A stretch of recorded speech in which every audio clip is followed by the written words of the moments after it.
Hey everyone, back with another professional picks video. In this one, we're just talking about the three games that are played on Thanksgiving Day.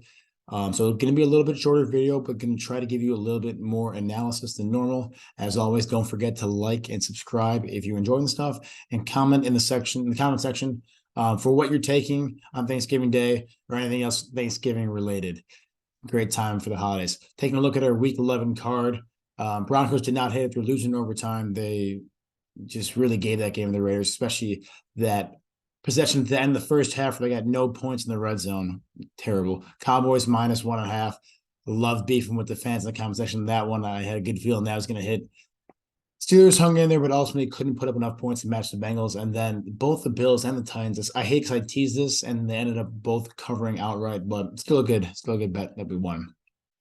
Looking at the first game on Thanksgiving Day, don't forget Thursday game starts at noon, so be ready for that. You got the Bills taking on the Lions here. Bills 9.5-point favorites, which is basically what I expected here, especially with the Bills and Josh Allen not looking as dominant as they did start the season. What I think the real difference here for the Bills and what I think the last few weeks is ever since that Josh Allen elbow injury, this offense and Josh Allen himself has not been the same. The reason being, I really believe, is you look at Josh Allen, who is basically the entire Bills run game, really gets the whole offense going. He's not running the ball as aggressively, not taking as many hits, not making as many big plays because he's got to nurse that injury. And the Bills in himself cannot afford to make that injury get any worse, especially with how tight the playoff race is right now in the AFC East. Right now, the Bills are like the 6th seed in the AFC. That cannot be where they finish. So Josh Allen's health is definitely a concern. And with him running the ball less and making less explosive plays, obviously it takes a huge element out of this offense. That being said, right now, according to Pro Football Focus, the Bills are still the second highest overall rated team, the third best on defense overall, and the fourth best on offense, all while playing the first hardest strength of schedule here. You can see with the Lions, you can see how the strength of schedule starts to get a little bit easier as the season goes on. And this is definitely an easier one for the Bills. Looking at the line here, they're on the opposite end of the spectrum as the Bills. They're lucky this is a home game for them, but they are the 31st highest ranked team in all of football. So basically the second worst team in all of the NFL here. They have the 30th ranked defense. Only the Texans and the Bears have a worse ranked defense than the Lions do. And their offense, well, we think the Lions are a pretty good offense and they definitely can score a lot of points, but in terms of grades, they're the 25th best offense here. They have played a pretty tough strength of schedule, but all things considering, they have not really impressed in terms of deep metrics. Eyeball tests, their offense has some pop. Jamal Williams seems to get a ton of touchdowns. DeAndre Swift is a good change of pace back. And, Amon-Ra St. Brown has been very nice in the wide receiver role for them. But this is a mismatch of probably one of the biggest mismatches we've seen all season in terms of just on paper and the stats with, one of the best defenses, like I said, the third best defense playing the 25th best offense. And then again, the 4th best offense in the Bills playing the 30th ranked defense. So the Bills are just dominating on both sides of the football here. I really don't see the Lions getting anything in the run game going as Jamal Williams or DeAndre Swift are more change of pace backs, do not run the ball between the tackles kind of backs. And then, Amon-Ra St. Brown, he's been very good, but he's really been the only guy that's, really getting it going here for the Lions. And so I don't think the Lions really have enough firepower at all on offense to compete with this top tier Bills defense. And on top of that, I've said this before in other videos, when is the last time anyone has seen Jared Goff do well against really good defenses? When he's playing average to subpar defense, he tears them apart. But when he goes against teams like the Patriots and like the Bills this week, or the Rams, or anyone in his career, no matter what team he's played for, he has not looked good. Like the Bears back when he was on the Rams and the Bears had a great defense in 2018, he looked terrible. When you put up a formidable defense against Jared Goff, he crumbles. And that's probably what's going to happen in this game. I'm surprised. I'd be surprised if this line doesn't move a lot in the Bills' favor. I certainly like this 9.5 because I think the mismatch here is huge. This is a big game for the Bills to start jumping back as they need to start winning games by a lot, as they do, and they've been doing the last couple of years, because they got to get higher seed in the AFC, if not win this division. It's going to be a tough race with how good Miami's playing, but the Bills just cannot be the 6th seed in the AFC. That's going to be a very tough path with a very competitive AFC if they want to make the playoffs and make a Super Bowl run like everyone's predicting they're going to be. So great bounce back game for the Bills. I know they've won the last week against the Browns, but just bounce back in general to be the winning dominant ways that Buffalo's been playing. I think this is a great opportunity to take advantage of this.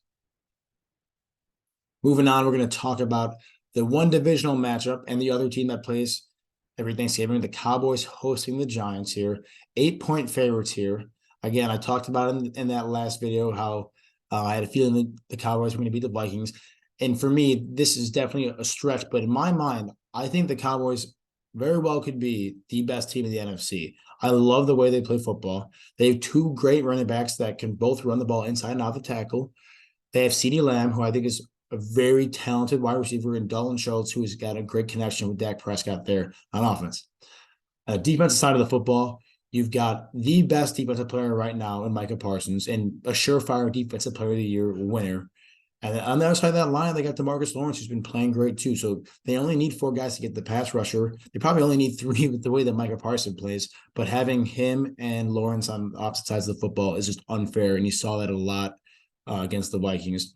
And like guys like Trayvon Diggs, other guys in their secondary and front seven have been playing really well.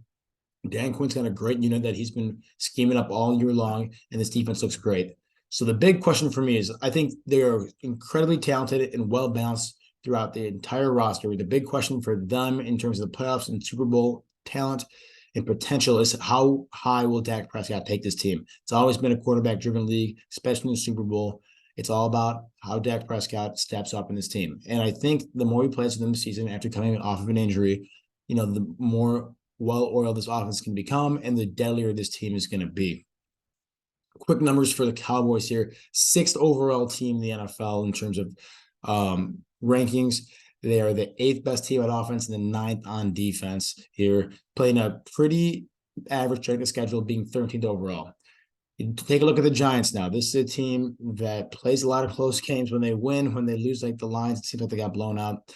We talked about in the video last week. We thought that -3 was such a trap game, and it was. We were on the Lions because, like I said, last week, going into the game, the Lions ranked higher than the Giants in overall grade rankings. That actually changed this week with the way they played, oddly enough.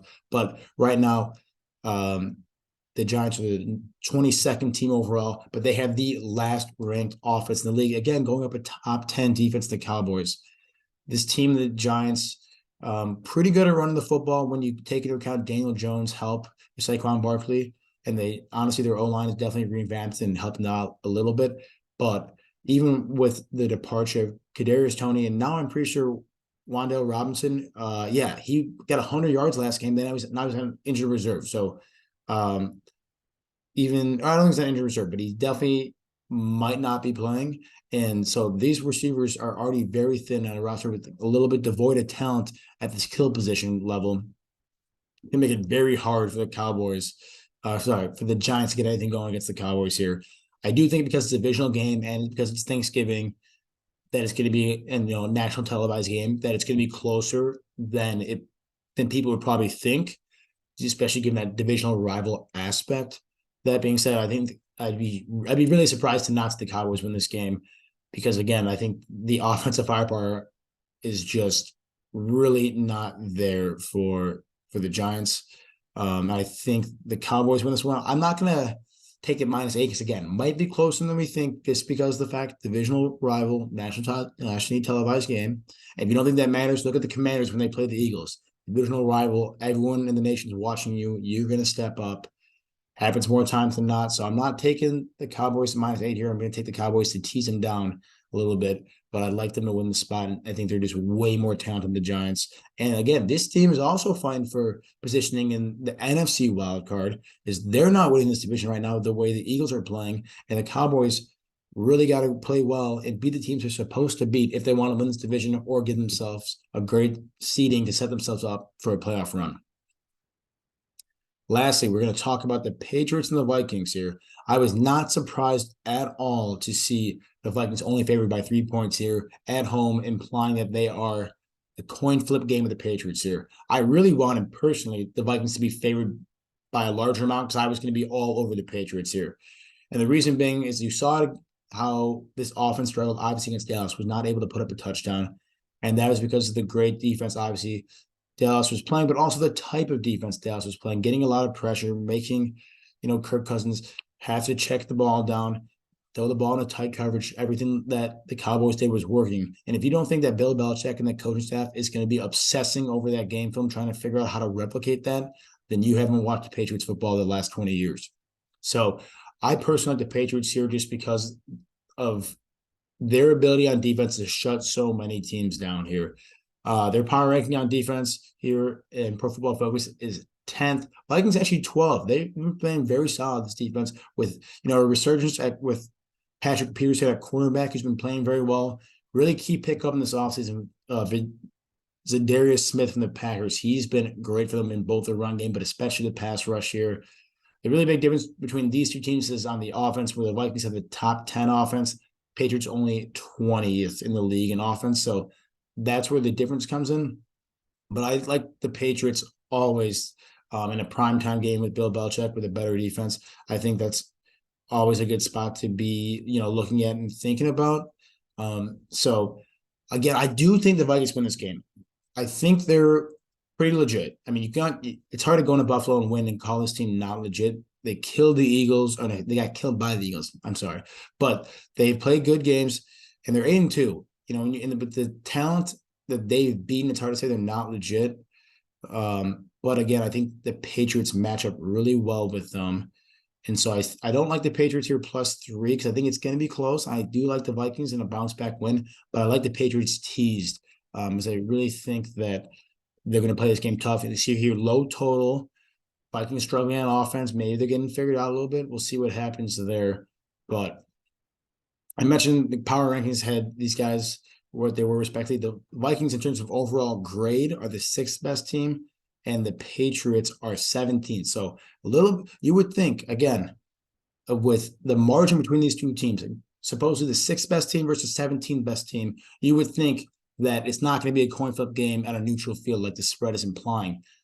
Red alarms going off my head saying that there's obviously something we're missing here. The Patriots clearly match up well with the Vikings here, and are going to be in position to make them struggle and make Kirk Cousins struggle. And if we want to go away from the numbers and go to the narratives, look at Bill Belichick's numbers in prime time. Obviously, Tom Brady helps that a lot, but they're incredible.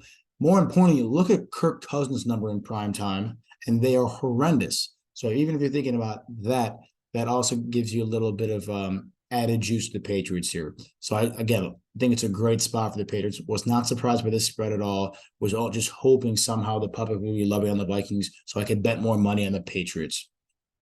So looking at the bets just for the Thanksgiving games, we'll be coming out with a video for the rest of the games on Sunday. But I like the Bills 9.5 here. Again, I think there is such a mismatch with the Lions this week with top 5 graded offense and defense going against the Lions here that are just bad at both sides of the football, but especially on defense. Again, Jared Goff, never really in his career have I seen him step up against a good defense. I don't think now's the time it's going to happen. Could be wrong, but that's what I'm betting against. And then I really like the Cowboys here as I mismatch against this Giants team as this, they've had a very easy strength of schedule so far. They haven't really beaten anybody good. Every game they wanted has been close. Like the Cowboys here to win in a close game because of the fact that it's, again, divisional rival here, but Cowboys are just a really good football team in my mind, and one of my favorite teams to watch this year. And the Patriots +9 here. Again, that line at -3. If you're using just let's see how these two teams stack up each other this season, the Vikings are clearly better than the Patriots. So why are they only favored by 3 points at home? Patriots really match up well against them here, especially because they're elite defense right now. And you saw that against the Jets. I don't know if you guys saw this stat. The Jets were averaging like 2 inches of play in the second half. The Patriots just were smothering them. The Vikings are certainly a better offense, but the Patriots here are going to keep this a low-scoring game and make this one competitive. So I really like that -9 or that +9 there. So those are the Thanksgiving games. We'll definitely be talking about the rest of them in a subsequent video. But again, if you're enjoying this content, please subscribe to the channel, give the video a like, and let me know in the comment section what you're taking, what you're eating for Thanksgiving, whatever you want. I love interacting, guys, in the comment section. Best of luck on Thanksgiving. Enjoy the time with your family and just relax a little bit. Have fun, everybody.